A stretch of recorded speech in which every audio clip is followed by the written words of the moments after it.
right, welcome back. Oceanside Police Chief Fred Armijo is here. Always so great to see him and talk about all the great work his department is doing. Well, hello and thank you. Hello, you're welcome. It's great to see you, Fred. Yes, thank you very much. It's nice to be here again. So you have a really cool update for us, right? I mean, it's something that really, I think a lot of people will be very interested in. Yeah, I hope so. Yeah. I hope so. I think it's a really neat thing. Yeah, it's called First Watch. Right. Okay. So First Watch is actually the name of the company that built this system for us, but we've still showcased that name very prominently on our website. Yeah. The idea behind it, though, is that when I had first come into this position, I had 3 areas of focus, one of them being accountability, and within that accountability space is transparency. So I really wanted to create more windows of opportunity for people to see into the organization. Yeah. And this idea was one that, quite honestly, it came together a lot faster and a bit easier than I anticipated. First Watch is a company that our crime analysts use to leverage and data mine information out of our computer-aided dispatch system. And that's how they track crime trends and really have an understanding of what's going on, and they feed intelligence to our officers, and it's a way for us to have an impact on crime in our city. Because they were already doing this kind of data mining in our computer-aided dispatch system, we engaged with them to have some brainstorming sessions to see if this idea could come to life. So as an example, if you were to call the police department, the person answering the phone would be gathering some basic information from you, and they enter it into, we refer to it as CAD, it's a computer-aided dispatch. Okay.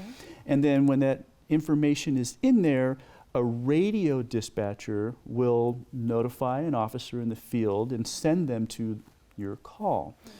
And I wanted for us to have a public-facing version of that. And so First Watch built it for us.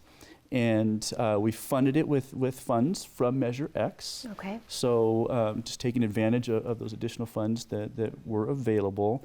And when you go onto our website, it's easy to just go to oceansidepolice.com and it'll take you right there, and you'll see a banner prominently right there on that homepage, First Watch. Mm-hmm. And when you go there, you're going to be able to see in 3 different time elements, the last 12 hours, the last 24 hours, and the last 48 hours of calls for service information in our city. And you can actually drill down to specific locations.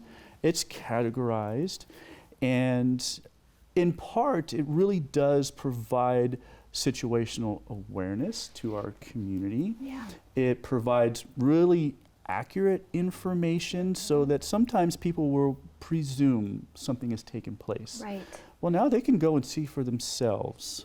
And what we try to do is have the crime types be a bit generic for some issues. So, for example, I was really concerned about a balance of somebody's personal information versus, wanting to inform the public. So, very sensitive crimes such as child molestation, sexual assault, those kinds of things. We have a generalized categorization of those.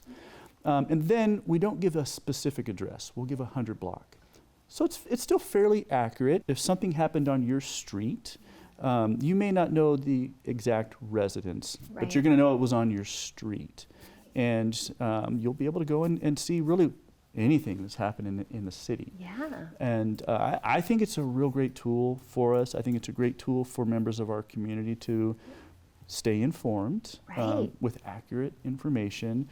We need all of the eyes and all of the help that we can get. I was just sharing with you a few minutes ago, our total footprint when it comes to the number of police officers we have it floats around 200, just over 200, and that's spread out over many work units across the week. Yeah. And the size of our city isn't small. 170,000. Yes, 42 square miles. It's a big area.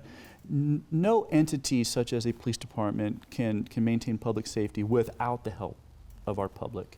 And so this is one way that situational awareness can help in a big way. So absolutely. it's really neat. Yeah, really so proud of it. Providing some transparency, but then some confidentiality, which is It's important. balanced, and yeah. then keeping people informed. Right. That's wonderful. Right. Yeah. And we're super excited. As you know, the city is on the verge of launching new web pages for all the city departments. Right. And this one's available now on the current web page, but we're excited to have that populate on the new web pages coming up soon. And I do have to mention that we put this together, and then we engaged with all of our Neighborhood Watch block captains, and we piloted it with them. We had them play with it a little bit, and then we made some refinements and launched it in late 2022. So we're super grateful for their help in kind of building what we have today. Yeah. And I would imagine over time, we'll continue to make refinements, but I'm really grateful for the work that First Watch did, as well as the crew that we had involved in putting this together. I think it's pretty awesome. Well, thank you for sharing that with us today. No, I hope appreciate people the check it out. opportunity.